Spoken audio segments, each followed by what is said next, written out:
Welcome to our business webinar of AAPI. Today we have very valuable speakers and well experienced Dr.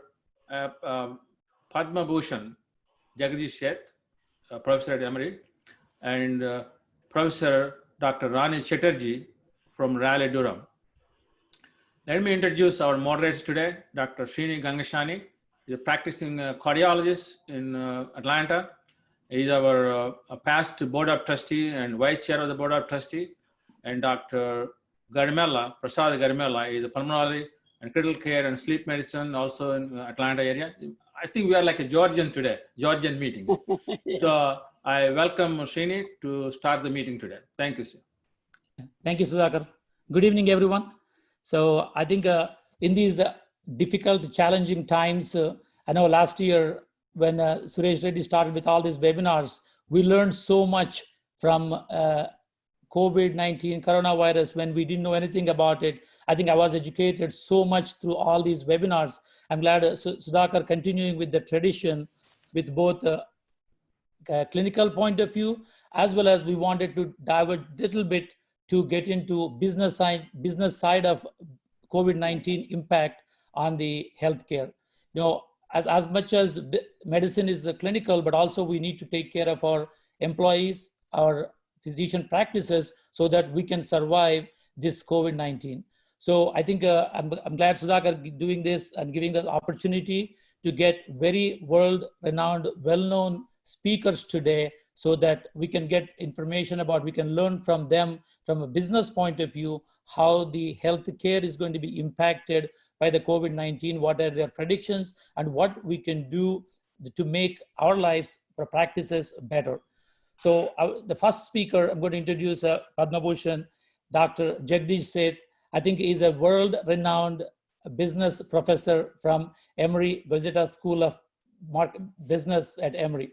He's a professor of marketing, and I can talk about Dr. Sheth for 1 hour, all his publications, which are over 350 of them, including the books and book chapters. They also had so many awards. He got like over 50 awards, and then he got the third highest honor from Government of India recently, Padma Bhushan. I think we are very fortunate to have Dr. Sheth in Atlanta for over 25 years. And before coming here, he worked in Southern California.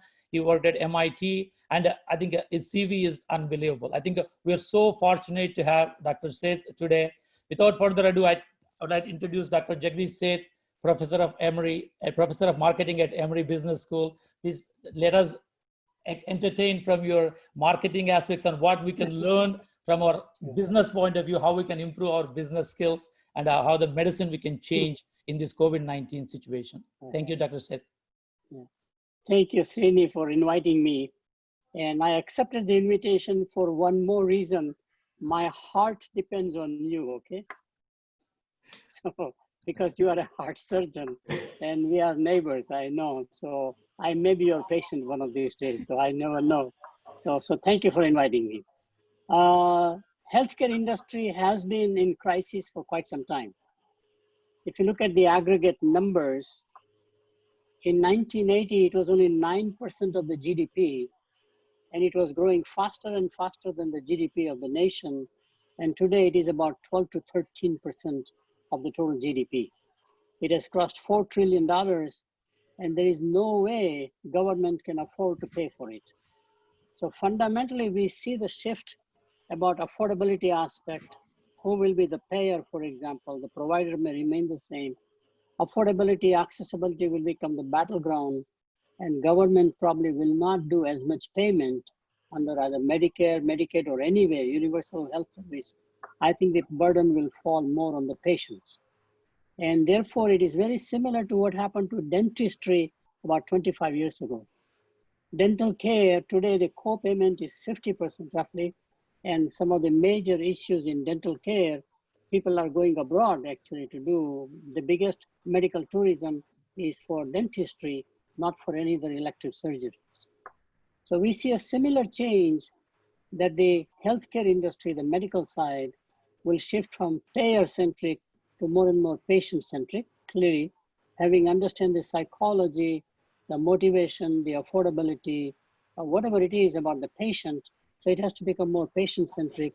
And it may not be exactly the location-wise where we are from an accessibility viewpoint. Right now, we locate ourselves close to the hospital because of the hospital need, etc. You can reach in time, whatever necessary is that, hospitalization is that. But tomorrow it may be that the medical practice itself, especially independent practice, may be more in the shopping centers, whatever the shopping centers look like. All the shopping centers are becoming from selling merchandise to selling services primarily. They're becoming service centers. Like you look at the dentistry is a great role model to think about the future of the healthcare industry. I was very astounded also see the numbers that much earlier, not even a decade ago, that almost 45% of the total cost of healthcare is concentrated in two ages. The last year of life, and with chronic diseases, terminally ill patients are living longer, but a lot of cost, and the first year of life.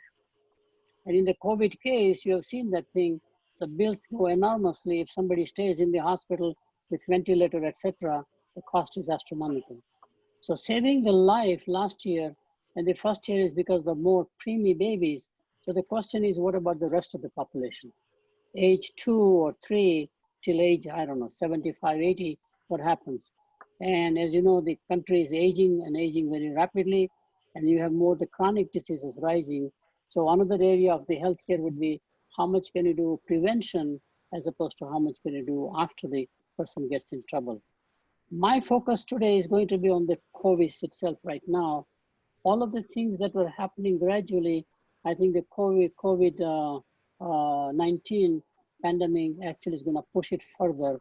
And one of the key things that I will advocate, and I will suggest why it's true, would be the more and more adoption of technology. So that's sort of the background with which I'll make the presentation, and then we'll open up for Q&A after the second speaker comes in. So if you can show my slide, please now. Slide number 1.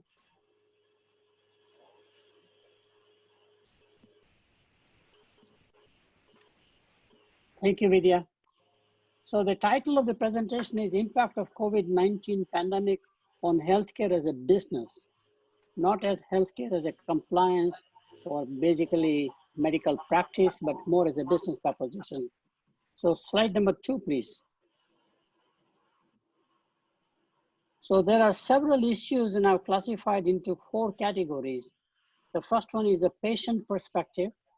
Second one is the practice itself, which is basically your employees. Third one is the government policy or any public policy. And the fourth one is a platform, which is the technology. And there are several patient issues. The first one immediately happening is how safe it is for me to visit the clinic or the hospital. I think this is becoming a very much a sort of a anxiety producing event. People are hesitant to go to the clinic or the hospital, and therefore the solutions are very simple. You have to provide assurance way before they come.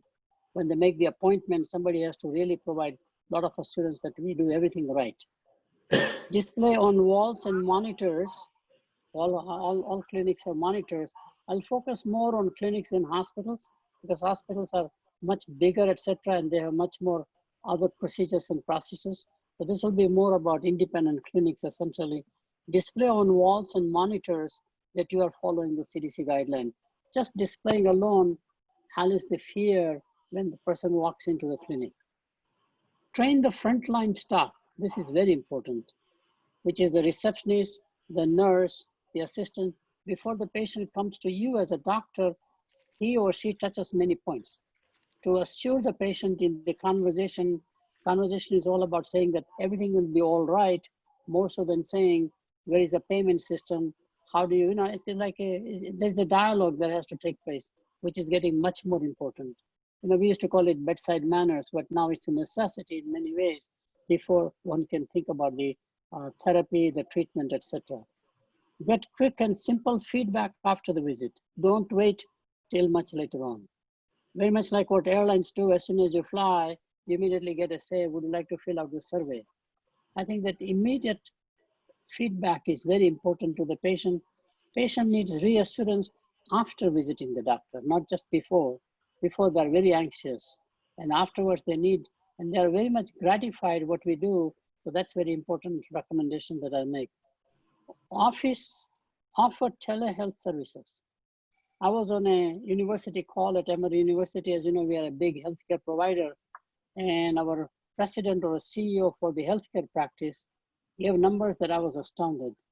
From no telehealth, or I used to call telemedicine in my days, this week we are offering 3,000 telehealth services per day. I could not believe that. With all the different clinics and hospital locations, there's a lot more, and it seems like telehealth may become more permanent change because the patients like it. They don't have to drive, they don't have to park, they don't have to pay parking things, they don't have to mix with other patients. And it seems like from a practice viewpoint, it may be much more possible, even though the fees may be lower, the volume of transactions may go up, and therefore, how do we organize so that we can offer teleservice? So that's the first major issue from a patient viewpoint. Let's go to slide number 3, please.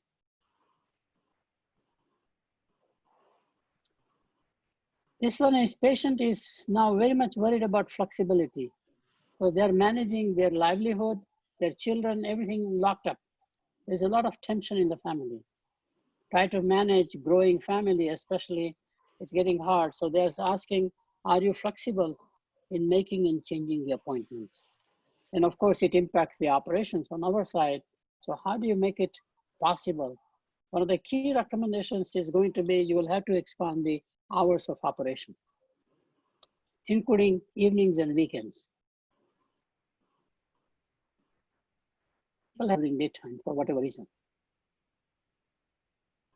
Then services where people bring their vision to the patients. Use mobile phone, not the PC, for appointments and changes. People have already changed to mobile phones. I mean, still it is not there, but you go to India and you see everybody's only on a mobile platform. WhatsApp is a common thing they use as opposed to what we do, but it is becoming more and more common for people to carry their cell phone as the primary communication device as opposed to a laptop. And most of the IT technology was organized around the laptop as a key device. Now it is all cell phone. So cell phone numbers are very important to gather. Cell phone numbers is how you communicate, not through the PC, but cell phone to cell phone if possible. Proactive communication and tracking similar to delivery of packages and parcels. One of the key things that Federal Express or UPS has done, which Post has not done yet, which is a legacy institution, is that they keep track of the package and they inform the ultimate user or the ultimate recipient what is happening to that package, where it is right now, almost on a basis, when they will come to deliver, etc. I think proactive communication before, after the visit, very similar to the tracking mechanism of the delivery of packages and parcels, I think is going to be almost a requirement or a standard. Before, during, and after the visit. More hand-holding will be necessary, especially because patients are changing their mind. They are nervous quite a lot, and the rest of the area is creating a lot of anxiety in their mind, and ultimately they take out their frustration, anger on the doctors or the professors or whoever they are. I think we can minimize all that confrontational approach to more and more a cordial approach by and large. Next slide, please, slide number 4. This is an issue. It is difficult to manage family and clinic with the children at home, especially. Can you provide flexibility of hours and places? This is going to become a critical issue. The frontline people, health providers have a lot of stress on themselves because family and the work are blurring their boundaries in many ways. So expand the working hours of operation, which will increase the flexibility. Not everybody has to show up at the same time, 7:30 or whatever time you start the clinic, closing at the same time, but can you have staggering hours for the start and the end of the work? Offer extra time. You may have to pay extra, but it's worth offering extra time. Some of the family members, some of the frontline workers in your clinic or in the hospital may actually be needing extra hours of work. And it's important to retain good people rather than have everybody else do the work essentially. So the number of people may be less, but the number of hours under the regulation compliance can go more. Bank working hours, as we do in the academic world, if we teach extra class, the next time we don't have to teach as much. That it's basically try to match supply and demand in many ways. So bank working hours so that the staff person can take vacation in a different way than what we might have organized. Next area, for slide number 5, policy and compliance issue. Are you in compliance of new rules and regulations as well as guidelines? Unfortunately, this is a no-win situation because the guidelines are changing every day. And then we have the executive branch giving one signals, the regulatory people like CDC giving different signals, and there's just too much of anxiety through mass media.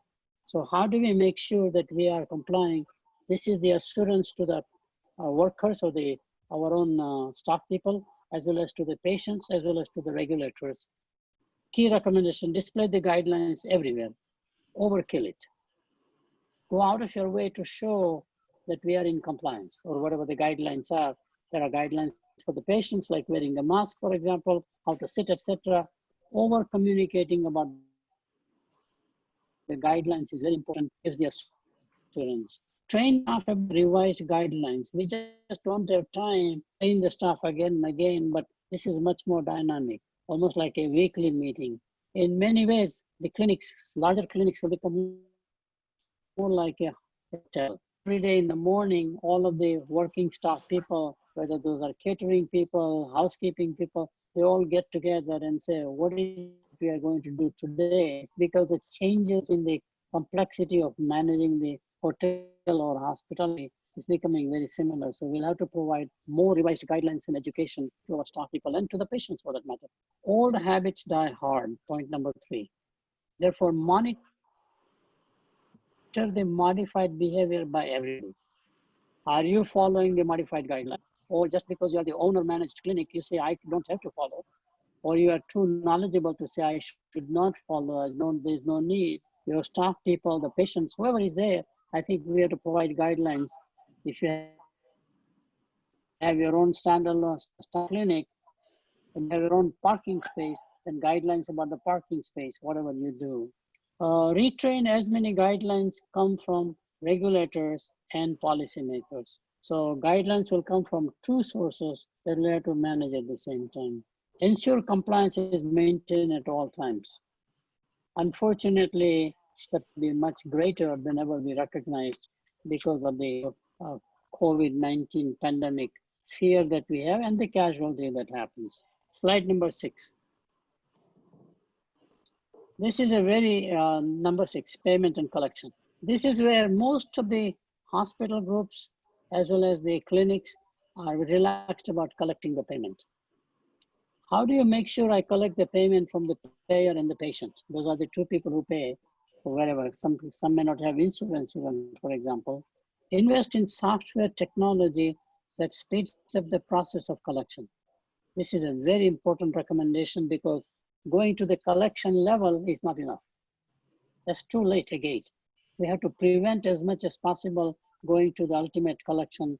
And there's a significant loss, especially at the hospital level, that I know that the payment is just not made ultimately. And so appoint a staff person to bird dog. Somebody takes a part-time to bird dog the payment from the payer and the patient, especially the payer. Payer would like to delay as much as possible because everybody has a cash flow problem. And we may have a more flexibility of cash flow because we may be having enough in the family reserve or whatever we have. I think here to become much more of a business person rather than saying that, I mean, you are definitely serving the society, etc. But at the same time, you have to put a business hat to say payment is important, it's essential, and good practices.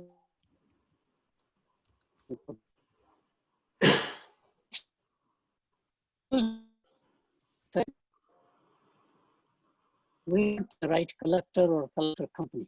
I think it's becoming more and more necessary. So when collector goes out to collect either by telephone or in person, the bedside manners will slow down the confrontation and maybe it'll be better.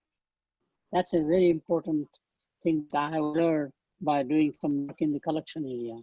Use a collector who has a good bedside manners. And last one is that focus on large bills. Anything you do, there is always a 20-80 ratio. 20% of your revenue and 80% of your revenue will come from 20% of the patients or payers. Given that concentration, you want to make sure that you're talking on large bills that are pending as of months. It's just the efficiency of time. Next slide, please, slide number 7.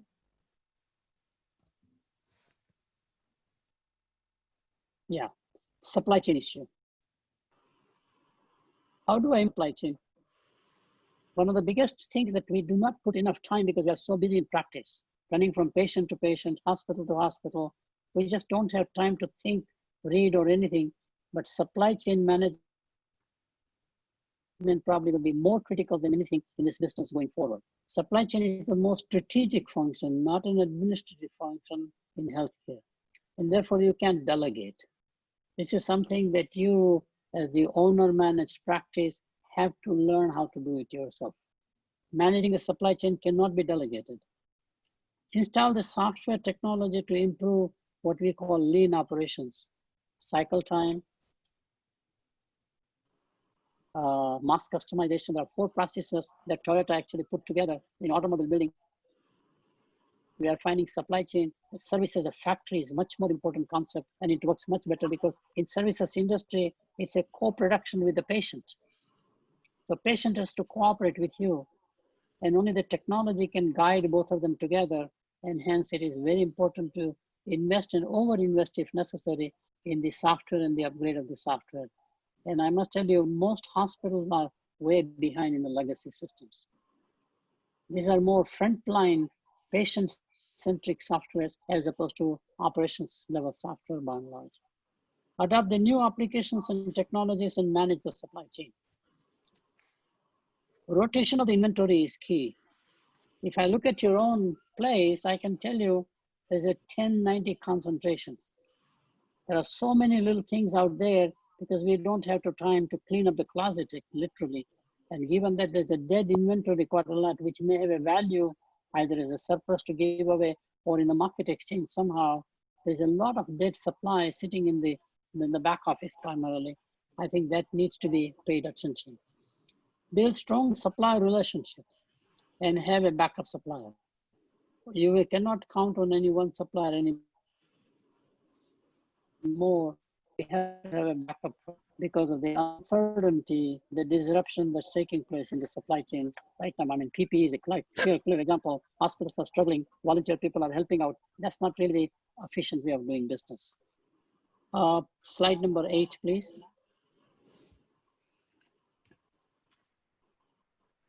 This is all about it. How do I keep up with technology upgrades? You need to keep up with the latest technology. You have no choice. Just like we go for recertification through whatever the organizations demand from you, as do most of the professional services, I think one has to have a technology course constantly doing, which is very important. As a medical doctor and your staff, you must be much more ahead in understanding technology. Technology will be sort of the back office that will do much better for you. So I strongly recommend about technology upgrades. Rely on a reputed value-added reseller, they're called VARs, and a system integrator. Usually there are mom and pop guys in every country or every county. Last count I knew was about 150,000 value-added resellers. The large company is Ingram Micro, and they serve the value-added resellers. They probably have 1 million sales force, 5 million technicians. They're all available in local locality, and they can be your basically troubleshooters, etc. But have a reputed value-added reseller who can show how to improve your efficiency, but more importantly, your effectiveness. It's like in the drug, you have the efficacy and the side effects. The same thing around here, efficiency and effectiveness. Create a networked clinic which internally integrates all functions and territories. We do not have enough money or set aside money to basically have internal networking. within the clinic itself, communication is not done by walking with each other, but it's done behind the scenes. I mean, restaurants are doing it, where the order goes by over the air within the restaurant, for example. It's all using iPad technology. The order is given to the chef who is making the dinner. Everything is done automated. So more automation will be very key going forward. Become technology enthusiast. Embrace the technology. Technology, say welcome technology would be very important attitude. I am really behind myself in technology, and now I regret quite a lot to catch up, and I cannot catch up with so much. Mobile phone based, as I mentioned earlier, the ultimate single device people are using is the mobile phone. Last slide, please. Slide number 9. And I know I'm rushing because I'll be happy to answer questions as we go along. Many good businesses fail because they are either unwilling to unable to change with the changing external environment. I wrote a book around 2007 or 8, Why Good Companies Fail. And I found, and title of the book was supposed to be 7 Bad Habits of Good People, as opposed to 7 Good Habits of Effective People, the counter viewpoint. This is for the companies. And one of the biggest bad habits of people or organizations is denial of new reality. There are case histories after case histories. Arrogance is another one. Complacency is a third one. Not understanding where competition comes is a fourth one. Competitive myopia, as I call it. Often the skill set that you learned is obsolete. We are coasting on our old understanding about what medicine is all about, or healthcare service is all about. Practices are moving, discoveries are much faster than ever before. So I identified 7 bad habits. The book struck a chord.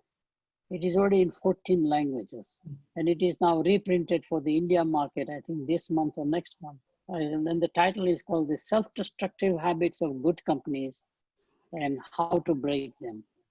Ultimately, what matters in an organization, as it is in our individual life, is correct diagnosis. Rest is okay. If you can diagnose the issue right, are you suffering from denial? Are you suffering from complacency? Suffering from arrogance, for example, through success in the practice? Are you upset in the practice that you do, whether it's an elective surgery, for example, or a life-saving surgery, for example? Are you updating with your technology in the process? There will be a significant non-traditional competition, huge technology breakthroughs with the digital revolution in place. The technological breakthroughs will come faster and faster. And how do you modify processes for safety of patients and healthcare workers are key to watch. There'll be a lot more regulation requirement will come in the process. And the last comment I put intentionally to create a dialogue is that, is healthcare practice a lifestyle business for you, just a lifestyle, or is it true business? Most of us often make our occupation a lifestyle occupation.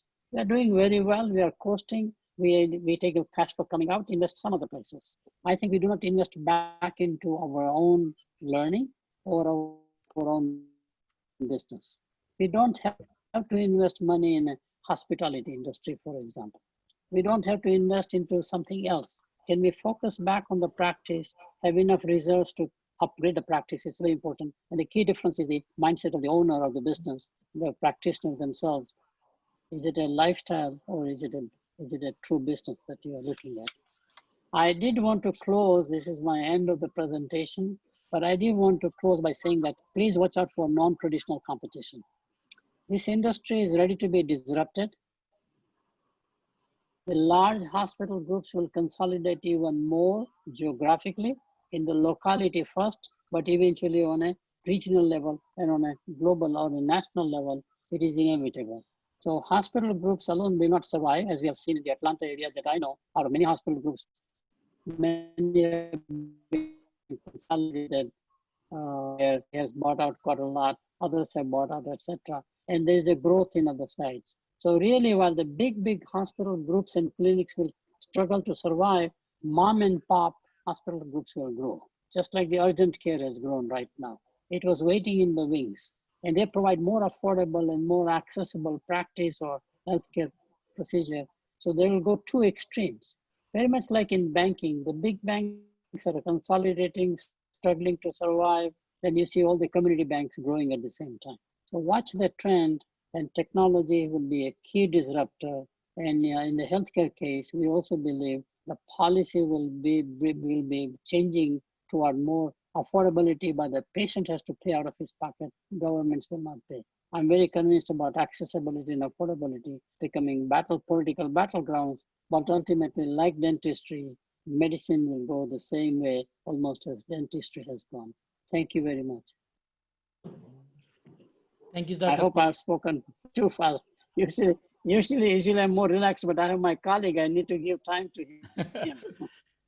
Thank you, Dr. Seth, for that amazing talk and a different perspective. As a physicians, we look at medical practice and a different perspective. I think that's what we wanted, your perspective as a business leader and world-renowned advising countries how to do the business. I think we could get something learn from you, from a AAPI physician. So that was a great talk. I think there are a lot of questions coming up. I think please put your questions into the chat room so that once the next talk is over, we can have questions to both Dr. Seth and Dr. Chatterjee so that we can have a good discussion.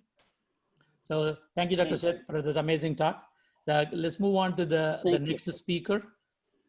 I'd like to introduce Dr. Prasad Garimella. He's a very well-known pulmonologist in Atlanta. He's chief of medicine at Northside Gwinnett System. So, and is also my good friend and a neighbor. I would like to introduce Prasad to moderate the next part of the session. Thank you, Prasad. Thank you, Srini. Thank you, AAPI, for the opportunity. So I think I have a suggestion. I think we need to change the topic. I think how can one young person, like 25-year-old person, accomplish so much already? So it's my privilege to introduce Rani Chatterjee to invite you for the next topic, which is the future of healthcare already here? Before we go to the topic, I want to introduce, and I've been looking at it, this is just a summary notes. So Dr. Rani Chatterjee is a Burgess Distinguished Professor at Duke College of Business, and his work involves intersection of academia, public policy, and business. And he did his PhD from University of California, Berkeley. And the accomplishments are amazing. He worked with President Obama as senior economist. He doesn't look like qualified for anything senior in his thing. So he worked at the White House Council of Economic Advisors. And then he was appointed by Governor Roy Cooper of North Carolina for North Carolina First Commission and Governor's Economic Council. So he got numerous awards, both academic and other achievement awards. The biggest one was the 2017 Kaufman Prize Medal for Distinguished Research. And he was also nominated as he won the Rising Star Award from Aspen. And he authored many op-ed pieces for New York Times, Wall Street Journal, and for Harvard Business Review and Brookings Institution. The recent book he published was Can Business Save the Earth? He co-authored with other authors. And few more. He was a research associate at National Bureau of Economic Research and he was a visiting professor at Harvard Business School. So with all that introduction, I think we definitely should change the topic, how you can accomplish so much. So finally, I think he took a sabbatical in 2020 and launched a campaign for as a state treasurer. He won the statewide election with over 410,000 votes and becoming the first ever Asian American nominated for statewide office by North Carolina Democrats. So let's all support him, and we want to see him in the North Carolina government. With that introduction, I you know, I don't think I did enough of justice because there's a lot more. So I invite Dr. Rani Chatterjee. Oh, thank you so much, Dr. Garamella. It's a very kind introduction. I really appreciate it. And I also want to thank my colleague, Dr. Sheth, for a great presentation as well. We spent some time together at the National AAPI meeting, and I got to hear his presentation there. So it is an honor to share the Zoom stage with you. I know your books and articles really well and have a lot of admiration. And to Dr. Garamella, to Dr. Sudhakar, everyone else who's organized this great event, including Srini and so many others, thank you for everything you've done to put this together. I'm honored to be here. I listened carefully to Dr. Sheth's presentation, and I think what's really great is that he gave you some very practical ideas about how to operate your own businesses and practices. Every decision in healthcare or any other business is a micro and a macro combination. And so what I'm going to try and do in my presentation is give you a sense of what the macro environment in healthcare looks like and how that should inform some of those micro level decisions. And I think in that way, Dr. Sheth and I will be very complementary. And I think we can even probably tag team to answer these questions because we have complementary perspectives. I'll present some slides and I'm looking forward to taking your questions and your comments. So I'll share my screen now and put up some of these slides.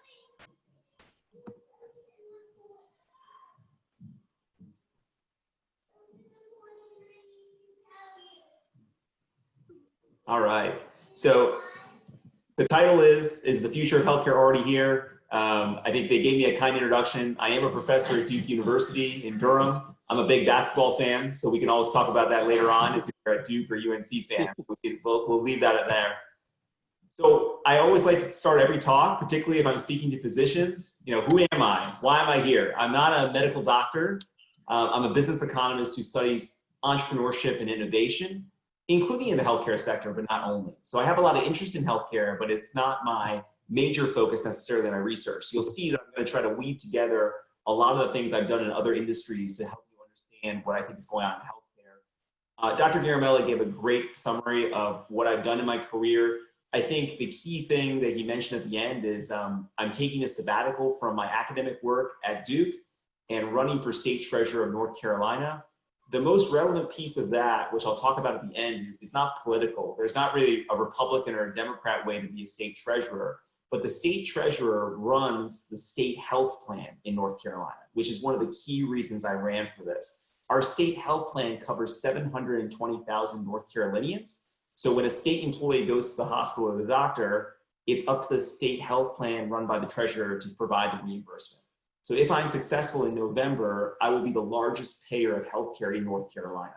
So I've been thinking a lot about the reimbursement models of healthcare and the future of healthcare from a non-political lens. But I've also thought a lot about how the politics in our country and our states is going to affect what healthcare innovators like yourselves are able to do. So that's just the perspective I'll talk about throughout the talk.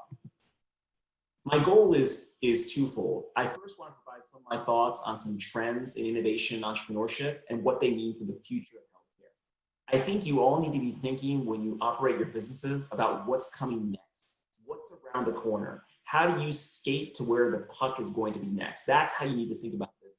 And when you consider every tactical suggestion you're getting about how to change your practice, you have to think about how it fits into the broader picture. I also want to spend some time, exactly as Dr. Sheth did, talking about COVID-19 and whether that's accelerating our journey into the future of healthcare. And hopefully I'll take some questions and answers from you about the future of the US healthcare system. I have worked in the federal government and state government, so I have a lot of knowledge, I guess, about the regulations at both levels and how they affect the US healthcare industry. This is probably my favorite quote, and if you're a science fiction reader, you will recognize it from Mr. William Gibson. It is that the future is already here. It is not very evenly distributed. Why I love that quote is so many of us try to look in a crystal ball and predict what the future is going to be. I spend so much time thinking about what the future of industry, the future of politics is going to be. But a realization I made over the last couple of years is the future is here. You don't need a crystal ball. What you need to do is look at different segments of your industry, different segments of your medical societies, different people in different industries and what they are doing. Because what they are doing today will be things that everyone is doing tomorrow. The question is, where are you supposed to look for those trends? How do you identify the innovations that are actually going to spread to the entire industry? That's what makes thinking about healthcare so difficult, because it's very hard to predict those things. I think the word disruption is used a lot. Dr. Sheff knows that from teaching at Emory. At Duke, we have the same types of interest among our students. Disruption around technology and innovation. Everyone is talking right now about what the future of healthcare is going to be, and there's a huge emphasis on technology. But I want to unpack what this disruption means, because frankly, people have been talking about disrupting healthcare for 30 or more years.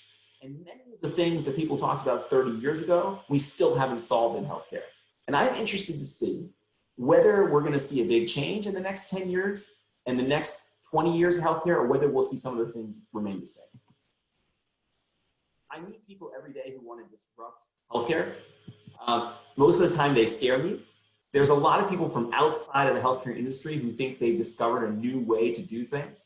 They think that they're going to change everything, but they're completely unaware of the regulations. They're completely unaware of how medicine is actually practiced. And they're also completely unaware of the lobbying and political power of so many of the actors in healthcare that makes real change very difficult. And so when I meet people who are trying to innovate in healthcare, I always make the point that it's much more difficult to innovate in a regulated sector like healthcare. And US healthcare is incredibly regulated compared to something like consumer technology, building apps for the iPhone or the Android operating system, for example. But innovation and entrepreneurship is the toolkit for today's reformers and idealists. Whether it's immigrants coming to this country from India, China, and other parts of the world, or kids who are born here coming through college, they all want to do something different. They want to disrupt existing business models. And as Dr. Sheff said, healthcare is a big fat target because it's 17% of GDP, and the increase in spending of healthcare over the next decade is frankly unsustainable. When I put a political lens on it, I'm unclear how our Congress and how our state legislators are going to afford it at the current rate. That's why so many people are attacking healthcare as a place to be innovative and entrepreneurial. Entrepreneurship and innovation have become the answer to every question. Think about the big questions that my students ask. How do we address global climate change? How do we solve world hunger? How do we close the achievement gap and fix our education system? How do we make government more efficient so they use our tax dollars? How do we bend the cost curve and increase quality in healthcare? The answer to all those questions seems to be innovation and entrepreneurship. And so this is why a lot of my research is focused on what's actually happening in healthcare from the macro level and how it's going to affect independent physicians, individuals who are employed by hospitals and entire health systems. Innovation is incredibly powerful across the economy. A large share of what's growing our GDP every year is innovation. We're creating new products at scale that we never thought possible. Think about the smartphone in your hand right now. The smartphone in your hand right now has more computing power than NASA had in 1969 when they put a man on the moon. Think about the power that can be in your pocket that we commandeered an entire space system. But now you can operate that with the touch of a finger. These are only possible, including new drugs and medical devices, because of innovation. And in healthcare, what people are looking for is to break that quality cost trade-off. A lot of times, new technologies in healthcare bring with them higher costs. Healthcare faces a slightly different challenge than technology. A lot of new technologies in consumer goods lower the costs for consumers. A lot of healthcare technologies have actually increased costs and increased costs for the government in terms of paying for healthcare, which is a big challenge. So the big question in healthcare is there a type of innovation and entrepreneurship that can make healthcare more productive? This has happened all across the global economy: manufacturing, retail, financial services. Some people think the same thing is going to happen in healthcare via mobile apps and wearable devices. But my conclusion for you today is that I think that it's going to be much more complicated in healthcare. I think the disruption we've seen in other industries is not likely to occur as rapidly in healthcare. And I think that healthcare as an industry has traditionally changed much more slowly than the experts have predicted. Let me explain why. So here's kind of one way to look at the transition in the global economy. Look on the left, that's the way they used to build the Ford Model T, one of the first large-scale commercially available vehicles in the United States. That's a picture of one of Henry Ford's factories. Now go over to the right side, and you'll see that's a picture of how Ford makes cars today. What's the big difference between the picture on the left and the picture on the right? One is that they lack workers on the right, and they're mostly using robots. And a lot of people think that same revolution is going to happen in healthcare. And if you look at what people are thinking about healthcare, they're often thinking about how to replace individuals with technology. That has been the key to how productivity has increased in a lot of other industries. But here's the challenge. Rani, can you interrupt for 1 second? I think there's a lot of fluctuation. I think that you're missing some of the thing. I think your mouthpiece or something. There is volume is going up and down, up and down. You're missing. Oh, no problem. Let me see if I can move the computer closer to me. Perfect. Yeah, that's better. You think that'll help? That's better. Thank you. Okay. So the question then is the future of healthcare going to involve replacing technologies or replacing humans with technology? I think healthcare is quite different in that regard. Human interaction and judgment matter a lot in healthcare. There's also sizable public sector involvement. And I also think there were many technological interventions in healthcare that did not reduce costs. These things all make healthcare very different compared to finance, compared to manufacturing, compared to retail. As an economist, I can tell you that technology and humans are not always substitutes, like we see in other industries. And implementation, particularly in healthcare, is a huge challenge. These are some of the factors that are going to make some of the changes that you're reading about in the Wall Street Journal or in health policy publications move much more slowly than they have in other industries. When people talk about innovation and entrepreneurship in US healthcare, here's a list of some of the things they're talking about. And I think we should always ask people to be as specific as they can. Sometimes they're talking about new pharmaceuticals, new diagnostics, new medical devices. Other times they're talking about something very different, which is new ways of organizing and delivering care. Other times we're talking about the application of technology to inform clinical research and decision-making. This is like electronic health records, Watson to diagnose cancer. There are also new ways to measure drug safety and efficacy, new consumer devices like Fitbit, and new mobile apps like Blue Star for diabetes. All these different innovations are coming from very different directions. And so when people tell you that healthcare is changing dramatically, they have to be very specific about what they mean.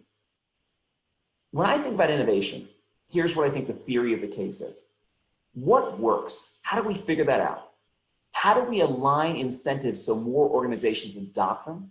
How do we scale them to a large number of organizations? And how do we do that over and over and over again? This has traditionally been the challenge in healthcare. Technology is out there. There's a lot of new technologies. So where is the disruption? Most people blame the mindset in healthcare and regulations. But there are lots of pioneers when you think about healthcare. Blue Cross Blue Shield in Massachusetts is one of the first to pioneer telemedicine for doctor's appointments. There's a company, MedOne, that does remote measurement of vitals and basic examination. CrowdMed is now using crowdsourcing to diagnose. They can see if the number of people have COVID in a particular area, that might change the diagnosis for a physician. There's cloud-based EHR programs. We're using blockchain and other aspects of Bitcoin and cryptocurrency to inform health insurance and records. How do you predict as a physician what's going to take off? One way to look at it is what the leaders are doing. What are the technologies that the leaders are adopting, and how likely are they to diffuse? I tend to look at a lot about the leverage that the biggest players in industries like insurance and delivery have to make other partners adopt the same technology. That's a big sort of signal to what might take off. I also look at emerging markets like India and China that are exploring a lot of low-cost models. Dr. Sheth and many others in our field study reverse innovation, where we look at what General Electric and other companies have done in places like India to take advantage of low-cost business models. The other thing I look at is what technologies do you find useful? I talked to a physician recently, a young physician who's very comfortable texting, because a lot of that generation is, but he was looking for a HIPAA-compliant texting platform to use in the health system. Think about the unmet needs that you have and think about products that you might use. That's another way to think about what's coming next. This is all really hard. I don't think the disruption either from within or from outside the industry is going to come easily. In fact, I think it's going to move much more slowly than people think. First, figuring out what works isn't easy. A lot of times in healthcare, we do clinical trials that are randomized controlled trials, very expensive to enroll and evaluate. It's very hard to figure out what the effect sizes are, and it's very hard to do cost-benefit analyses in many of these cases. There's also a lot of external validity problems. Whenever I read the results of a clinical trial, I wonder, is what's true for low blood pressure patients the same as what's true for high blood pressure patients? Measurement is also really difficult. All the discussions around value-based payment models. What is value? How do you measure outcomes? Who will measure it? And how consistent will that measurement be? All these innovations that are happening in healthcare beg that question about how we're going to facilitate more experimentation. Who needs to give the consent to do those experiments? And what are the right metrics to measure the results of the experiments? So I think this is what's made innovation a lot harder in healthcare industries than in others. There's a lot of experimentation that's happening in other industries that we're trying to apply to healthcare. There's something called the lean startup model. The model is like a scientific method that many people study in basic science or medical school. Experiment, collect feedback, iterate. A lot of apps are built this way. You'll see that the creators of new apps will release a very early version of the product. They'll get feedback from consumers, and then they'll iterate and try to make it better. The problem is it's very difficult to do that in healthcare. And so a lot of physicians are asking, how much room is there for experimentation in a typical healthcare organization? This might look like a way to do an experiment about the next baby Bjorn, a product that carries a child on the chest. But we don't do experiments like this, do we? Because healthcare has lives at stake. It's not like a silly app that we sell at the App Store. It's not like any other product. And that's why experimentation innovation is so highly regulated in healthcare. Or even look at the things that we know that work. This is data from the Dartmouth Atlas, which is one of the biggest projects covering healthcare reimbursements across the country.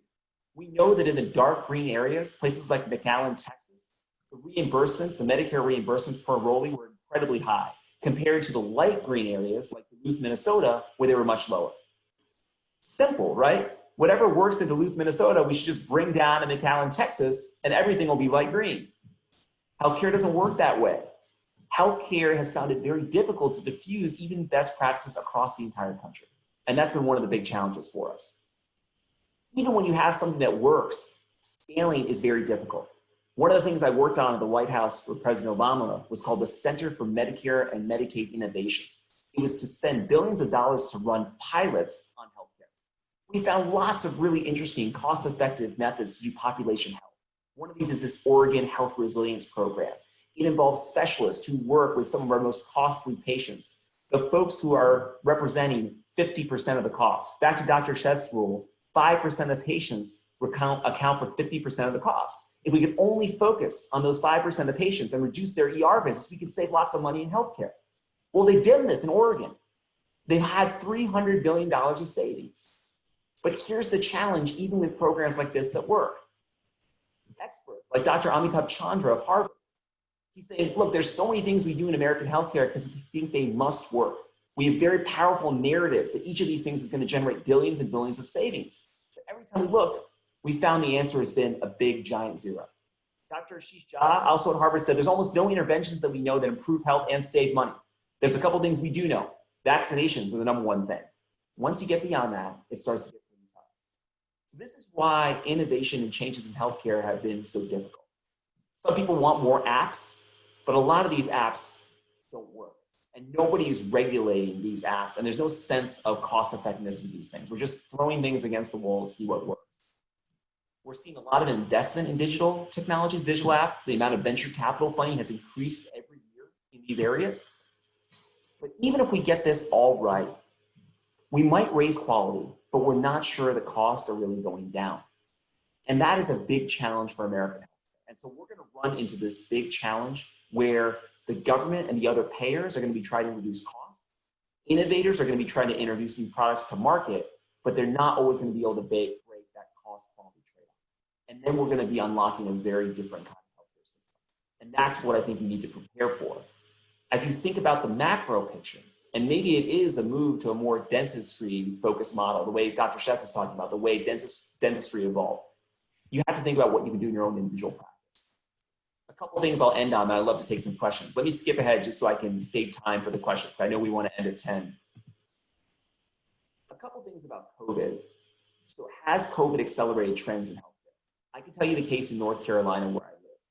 When COVID started, our hospitals decided to postpone elective surgeries and ER volumes went way down.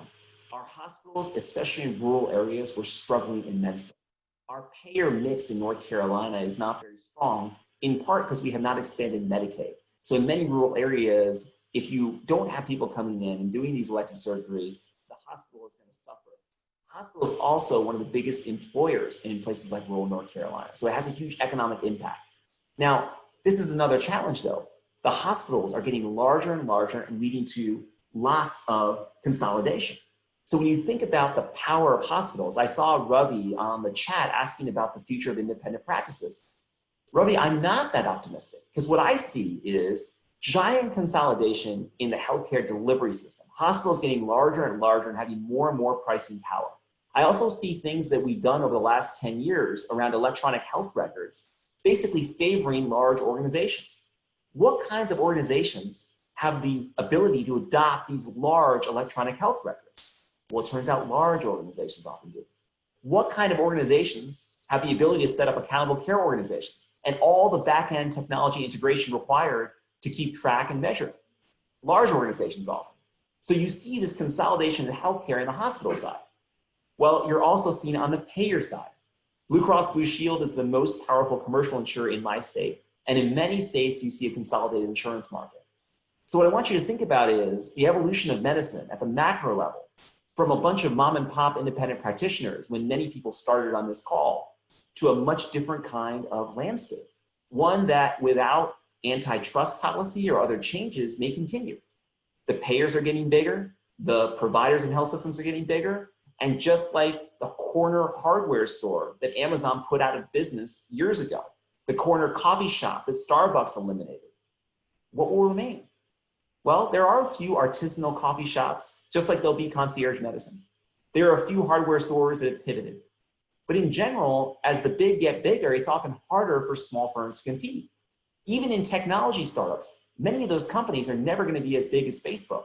They start, they develop an app, and they get bought by Facebook in a year and a half. So this is going to create a very difficult challenge, I think, for lots of independent physicians. And that's why you see a huge trend, in my view, of physicians being employed by hospitals. This can only change if we have a change in the policy mindset. And I'll end by talking a little bit about the politics involved. Just to check with Srini, do I have about 7 minutes left? Does that sound okay? Okay. So I think the other thing that's changed with COVID is incredible dependence on the government. Through the CARES Act, we're providing billions and billions of dollars to hospitals. Let me ask you to think about something. With the PPP program, which was the Paycheck Protection Program, there are widespread calls across the political spectrum to ask these small businesses what they did with the money, did their CEOs get bonuses, and did they really need the money in the first place?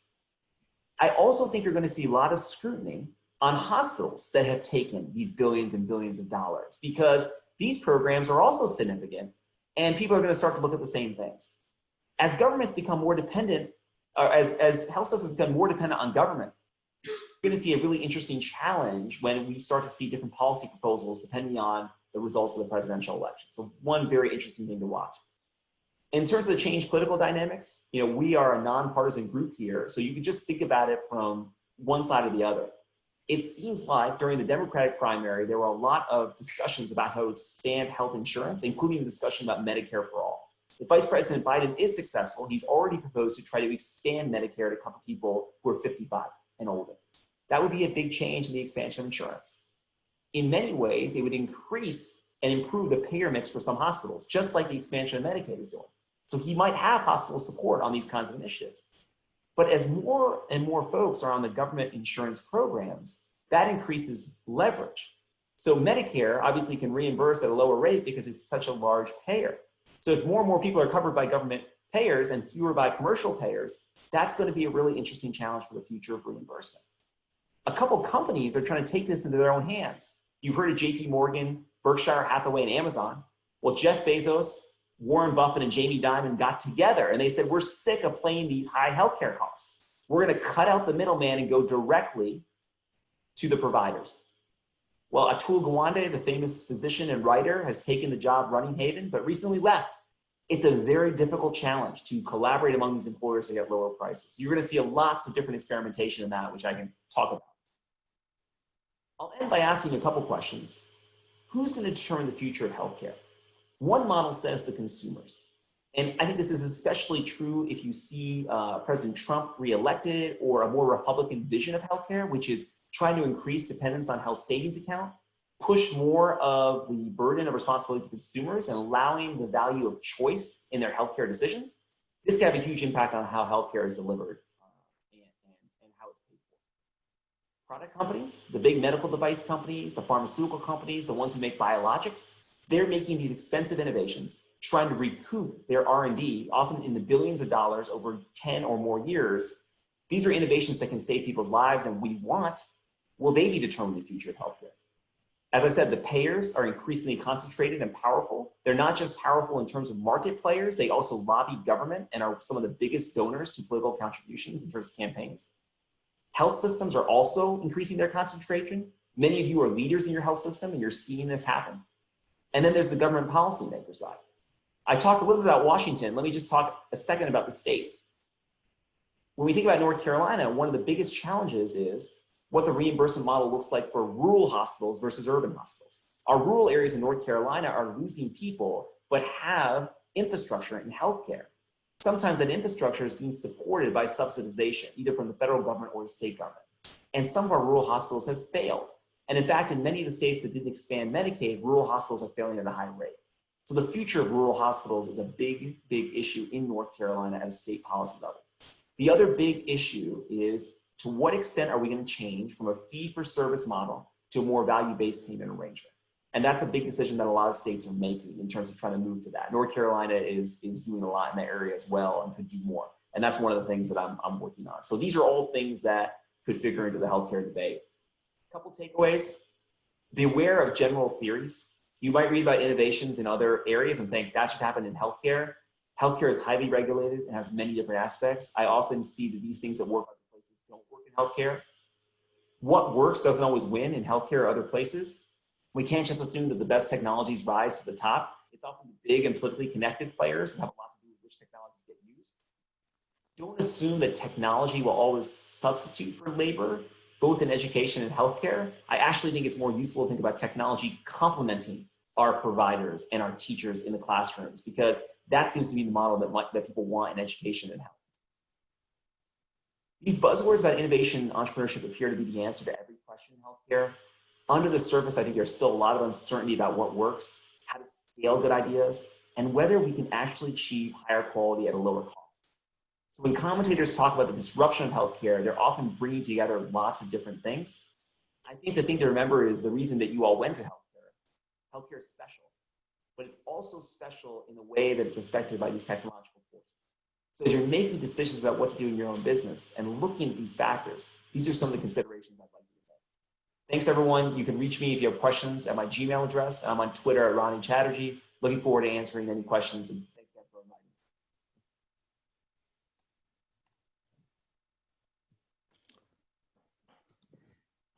me. Thank you, Ronnie, for an excellent presentation. I think future is in people like you, so that you can run the politicians and politics in North Carolina, so that will be a great role model to the whole country with all the great ideas. I think that'll be great. So, Prasad, go ahead with any. Sorry, I got muted. So thank you very much, Ronnie. That was fantastic. You really scared me. I can't sleep tonight. That is definitely sleep disruption. For us, the disruption is usually administrators, because we know what to do with the patients, but we don't know what to do with the business and the finances part of it. That's my day-to-day challenge is basically with the patients. That's the easiest part, but everything else around medicine is basically disruption, like you described. So that was phenomenal. So I guess the floor is open for questions. Srini, you want to take the first one for Dr. Sheth? I think I'm going to have the question from our Vice President, Ravi Kohli. Dr. Sheth, Ravi is a psychiatrist from Pittsburgh. So he has a lot of questions about will individual practices and practitioners survive or cease to exist in these kind of new technological advances with all these capital investments? How can the practices survive? Reimbursements are going down, and the technology and the new innovations are making the cost of practicing medicine is making it to go high. So eventually doctors are the ones who are going to take a cut. So what is your take on it? Yeah. I think in the large metro areas, individual practitioner, solo practice probably may not be as sustainable. Group practice may still survive, you know, like a group clinic, or a group of general primary care, or a group of specialists together. There is a more and more specialization taking place. Specialization, let's say, by kidney, specialization by, you know, cancer, etc. General hospital is breaking down to specialty hospitals. So if you're a part of that group, that's okay. But the real opportunity, at least in the US, is in the rural markets. There are incentives given actually, and many of the foreign-born physicians like us, when they come to America, they're often given a whole clinic is built by the local community. Clinic is supported. They get housing allowance, just goes on. And many of the families began into small towns and then move up to a metro area. I think most of the metro area will be more competitive, but the rural market will be wide open. So that's a very possibility. Technology is no longer capital investment as we thought. It's much more subscription now. I can have a cloud service, so it's all operating expense. It's like a working capital kind of a stuff. And so long as you don't have to finance it, it is very viable. Like office equipment, I have office equipment, but I do not buy it at all. It's too expensive. I just rent it, lease it, whatever turns out to be. So I think that would be quite possible. There is always a room for small mom and pop in every industry. In the banking sector, as I mentioned, there are at least 8,000 or 9,000 community banks. Well, big banks are consolidating, shutting down the, let's say, teller-based front location type people, but you see community banks opening up quite a lot. So it's very interesting to watch. The two extremes will rise, and in the middle is the one where you have a difficulty much more so. But I must tell you, this is not a question of doing it because you like to do it, it's a necessity. There's no way out. Technology is moving fast. You will have to embrace the technology, use it. And as Rani mentioned, technology is not a substitute for the human. It is an enhancer, enabler the human to do job much smartly, much better. As we see many of the gadgets right now, pretty much, how much we have improved in terms of our knowledge. The change will happen least in the health service delivery side. Medical devices are moving very large scale all over the world. Pharmaceutical, especially biotech, is growing much greater than we imagined after the discovery of the DNA architecture. It's really remarkable. I've been on the board of pharmaceutical companies. I've been an advisor to many of the medical device companies, for example, over time. And I work with some of the hospital groups also. I think we are the last one. There's one key problem, and I will tell you bluntly. In America, for whatever reason, we designed that the record of the patient belongs to the doctor or the clinic or the hospital. This is going to become a massive debate. In the rest of the world, the data belongs to the patient, not the doctor. I go to India, I used to go to India twice a year. I will go to a specific laboratory. This is in Metropolis in Bombay area. There's a Dr. Lal Nath laboratory in the Delhi area. There are massive labs. The technician comes to my hotel before I take a breakfast, 7:30 or so, takes my blood, and I have a very comprehensive blood examination I do because nobody does it in America. Think about that one. And then I get the report, belongs to me, my data, at the end of the day, maybe 2 days max. Very specialized test on the thyroid area, for example, very specialized test in the celiac disease area, lot more in depth. I've been amazed. And it's all done by cell phone. Here, I cannot get my data from one provider to the other one. If I want to go from Emory group to some other group, the data acquisition about me as a patient, my authorization just doesn't work. So ultimately, battleground is going to be who controls the data. Does the data belong to the patient? And as I mentioned, as we become more patient-centric rather than a payer-centric, that battle will be definitely in favor of the patient. Patient will own the data, not the physician. Thank you, Dr. Seth. Or the hospital group. So back in India, I think even though it is very cheap, patient usually carries the data. The doctors give away that papers to them, and the patients basically carry the files with them. Usually doctors don't keep any. So that just your last suggestion reminded me of that. Always felt like patients should carry that data rather than the doctors. One question for Ronnie. I think there was a very generic question about how do you define quality. In general, we basically, as medical professionals, we never had any education about, forget about economics, finance, business, any of that. It's usually learned on-job training. And the lingo that we talk to the administrators, the value, the quality, the cost, and all that, it's always like foreign to us. So we always can read, and it's never going to be something that we can talk to administrators. So quality is a great concept. I just wanted to get your thoughts based on that question. It's a fantastic question. And just like Dr. Sheth is right that there'll be a war on who owns the data, there's also going to be a big battle on who gets to define quality. Let me give you a really easy example. So I'm a professor, as my day job. If the dean of my business school told me that I would be paid based on the student evaluations at the end of class, would I like it or would I not? It might change the way I teach, but I also might push back and say, wait a minute, whether students like the class or not doesn't determine whether I'm actually doing a good job as an educator. A lot of times we don't like things that are good for us. And it may be that they rate me low because I'm teaching things that are hard. And so this is a really challenging concept, because if student ratings get to determine quality and my payment, it'll create a very different set of incentives. It'll make it very unfair. But let me ask you another question.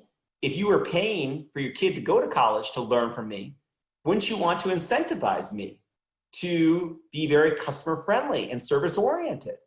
It really depends who's paying the bills as well. And so as governments start to look at what they're paying for, they're going to have a huge say in how they define quality. In North Carolina, we will pay $3.3 billion every year out of our state budget, our tax dollars, for healthcare. And so I think the big battle between providers and the payers will be, how do you define quality? Now, what I've seen so far in some cases is that the medical specialties are coming out affirmatively with definitions of quality and socializing that with their physicians through professional conferences and so forth. And usually there are pilot periods where they're starting to onboard some of these metrics and track them. One big problem is sometimes I'll look in a particular area and I'll see 30 different metrics. I'll look at different payers and they'll be using different metrics. This is a huge, huge issue, creating more paperwork and more burden for providers. And so these are some of the things I think we need to work out before value-based payments on quality matter. But I will tell you that I think that the push is coming. Just the same way that parents are sick of paying higher and higher tuition to colleges and worried if people like Dr. Sheth and I are doing our job in the classroom, the federal government, the state government, and all of our tax dollars is going to ask, what are we getting for our healthcare dollar?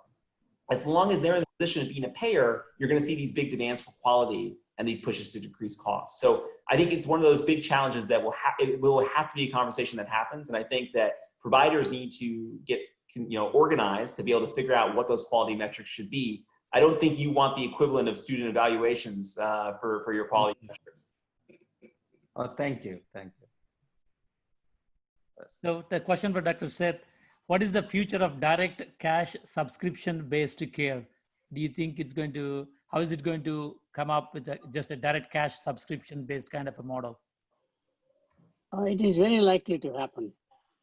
And it may be both in the interest of the provider as well as the patient, because the payer is a huge bottleneck in everything. And it may turn out to be a direct to the consumer market in many ways, You don't have to go through the approval process, etc. It is very common. If you look at the, again, Indian situation, most of the payment is made by the patient. There is no insurance the way we know it here. And even for chronic diseases, whether you have diabetes, for example, whatever you have to take medicine, it's fascinating how much, and then the money we spend in this country is so large that model may become very viable. In this country, latest showed that per capita, per person, we spend $9,000 per year per person, roughly. It's the highest in the world. There's a couple of countries that are nearby. Or you may have a model that is very different, which is a model that's the other extreme. When I lived in Denmark, I was already enrolled into the local community healthcare group. I had no choice. They insisted that I have to do the testing, physical examination. I have no choice. I was just a visiting professor, but I liked it very much because the hospital group took the initiative for me, for my wellness. They took the responsibility because they thought it is not just the patient himself or herself, but it impacts the community because it's a common consumption, etc. Because it's much more like the National Health Service in England, that or Canada for that matter. You know? So it's very fascinating how our system is organized. Since we are much more capitalistic, more private practice, I think more likely the cash payment of some sort will be direct to the consumer, like medicine is going in many ways. I think the healthcare provider it'll happen. Not in total change, but there'll be a niche market for that. On the same lines, I think there are a lot of physicians are now being employed by the hospitals. If you look at Atlanta market, almost 70% of the cardiologists are employed by the hospital systems. So, but if when you come to the billing, definitely that will increase the cost of doing business because hospital billing is a lot more than the private practice billing. But from the healthcare point of view, it's going that way. So what is your, how is the system eventually is going to come to a point where somebody has to just take a break? I think it's not going to survive that. Let me just comment on that one. In my research in the 80s, we started HMOs, as you might remember, health maintenance organizations, as an alternative. First energy crisis destroyed the economy as much as the Great Recession of 2008 and 9, you know, was the COVID right now, and out of which came the Kaiser Permanente group. Many of the doctors decided to be more like employees than revenue sharing formula. Kaiser Permanente still has continued surviving, which we are all surprised despite all of the consolidation as a group. There is a group of people who believe, very much like it is true in England or in other countries, that maybe the physician may be better off as an employee and have some working hours. Primary care may go more and more in that direction. It may look like probably or specialty, but I think primary care may be more target. There's a shortage of that one. And employee status may allow you the freedom to do what you want to do, as opposed to, see, problem is that as an owner managed business, it's very tough. It's almost a 24/7 mentally. And people simply say, I have no life. I need to have managed my personal life, family life, along with my practice by and large, you know. So given that situation, there will be some employee-based organizations that, and of course, the payment system will be different. So Kaiser Permanente history is very interesting to watch. And I'll take one more area. By the way, insurance came, healthcare insurance, and I worked for several Blue Cross Blue Shield plans. Illinois plan was the first one. They educated me. It came by physicians in Great Depression where patients were just not going to the physician. They had no money. So they invented the insurance policy. It was physicians' innovation about insurance. Isn't that interesting? And Blue Cross has replicated for group insurance primarily. Very fascinating. So I do believe a lot of experiments will happen, and there's no one monolithic model. Thank you. Thank you, Dr. Seth. For Rani, next question. I think Vice President of AAPI, Dr. Kohli was asking who, kind of a question to your question, who will determine? And then he kind of put it pandemic as a question over there. And that's a very solid, question there, because what we did all these 20, for me, all these 20, 30 years, 20 years I was here, that was completely different than the 3 months that I'm practicing in the last 3 months. And everything is so disruptive. Back to that previous statement that you had is like, we are seeing this disruption. My heart sank mainly when I heard the statement from WHO, one of the directors saying that this pandemic will be there for 10 years. I was like shocked to hear that statement. We had so much of confidence in our medical system that we'll find an answer. But each day passes, I feel like there is more confusion than any answer. But I wanted to get an idea on one question on that pandemic. And the second question I'll add very quickly is basically Dr.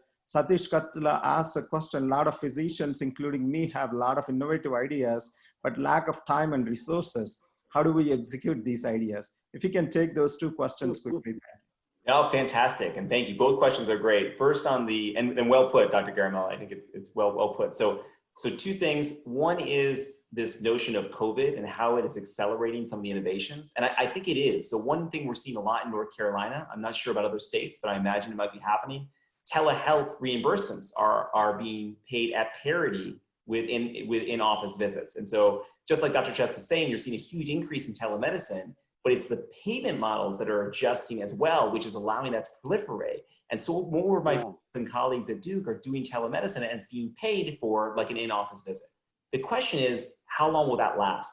Are we finally crossing the chasm to where we're going to reimburse telehealth at a commiserate level, and will more and more services be put in that direction? Every time I would work with a telehealth startup or a company working in that space, I'd always ask about the reimbursement model.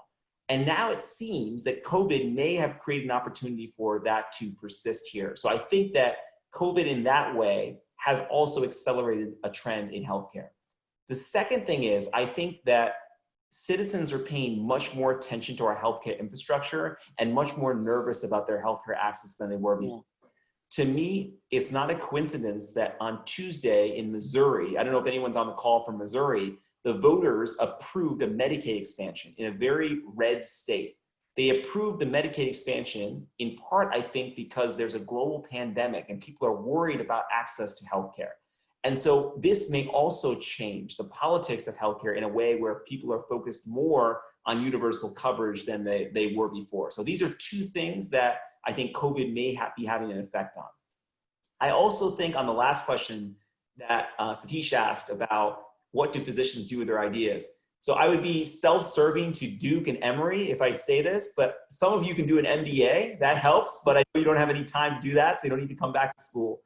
We do see a lot of physicians nowadays, though, coming back for part-time MBA programs. And I think what's interesting there is the flexibility of the schedule allows people to complete that on the weekend over time.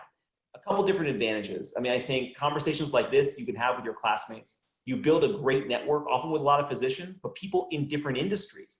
And so you can meet people, Satish, who are technologists, for example, in those programs and work together with them to develop the ideas you have. I always see teams of physicians and technology people coming together. Physicians identify the unmet need in their practice, and a technology person can build the solution. So I would say that a lot of folks are coming back to business school for that reason. They also come because they're taking leadership positions in their health systems as well. And that's become something that's really popular over the last couple of years. The other thing I would tell you is many major cities now have a pretty well-developed entrepreneurial ecosystem where people can bring their ideas to accelerators and incubators and apply for early stage funding. If those are available in your location, those can be another way to accelerate some of the ideas you have. I do think it's difficult to do on your own because you're busy and because you're trying to operate your practice. This is why you see docs a lot of times teaming up with other people, either that they meet through the academic process or at local accelerators and incubators. So that's the most common model I see. You do a great job as a physician identifying the unmet need. What you don't have time to do is build the solution that scales, and that's where you need the help. That's awesome. Thank you, Ronnie. We would like to see you, I see that painting in the back. Yeah. In place of Obama, we want to see you in that place. I'll do my best. I'll do my best. Congratulations, my friend. We are very proud of you. Thank you. Thanks for the opportunity. Thank you, Rani and Dr. Seth, for a wonderful presentations and wonderful question answer session. Before, I think there are only 2 more minutes left. I would like to ask each of you to just give closing remarks for 1 minute, if you have anything else to say. Dr. Cheth, you can go first. Oh, I see. Oh, okay. The main comment is that embrace technology more than you realize. Become the technology enthusiast, which will allow you to change much faster. As I said, the only reason a business fails is if they are either unwilling or unable to change or adapt. That's a common conclusion, whether you're a small mom and pop restaurant or a medical clinic, for example, or a big corporation, makes no difference. You saw the bloodbath in retailing that has taken place. Companies like Brooks Brothers, 200 years old, Neiman Marcus, for example, Taylor and Lord and Taylor, they're all classic companies. but somehow they did miss the technology window. It is very important, and those who are able to embrace technology, and I think it's the same way, technology will become so affordable, mostly on the cell phone architecture, as I mentioned, as opposed to the legacy systems. I would clearly emphasize the use of technology, especially customer facing or a patient facing technology, would be very important. And I'll just close by saying, first of all, thank you to all the work you're doing during this COVID crisis. You're the heroes that are taking care of us and keeping our communities together. And thanks for all the contributions that you've always made to our community, Right. you know, in the Indian American community specifically. It's been a source of a lot of strength for me during my journey here in North Carolina. And I just think everyone on the Zoom call is making that impact wherever they are. I think that Dr. Shed is right. To keep moving in this profession, you have to keep your head up and pay attention to how the environment is changing. Sadly, it's not enough to keep doing the same thing really, really well, because the environment can change such that the things you're doing are no longer as valued. And so I think you have to use professional associations like AAPI, use the resources that they're providing, use the opportunity to pick your head up and look at what's next, and build communities of practice with fellow physicians, not just to improve clinical care, but to also think about how to improve your business and try those things out together, test and learn. If you build that kind of organization, you're much more likely to survive these changes to come than not. And I wish you the best of luck. And I'm sure Dr. Sheth and I would both love to continue to hear your experiences over the long haul. Yeah, absolutely.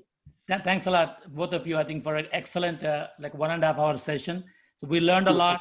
I think we want you to keep coming back, give us more ideas from a business point of view for us to improve our healthcare business point of view. So thank you very much. Thank you, Rani. I think a good luck for you. And we want to see you in the governor's mansion in North Carolina, probably 10 years down the road.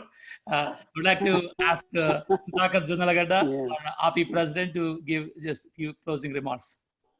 Thank you very much, Professor Jagdish Sheth and Professor Rani Chatterjee, for your outstanding, eloquent speech today, and our members, and we have thoroughly enjoyed.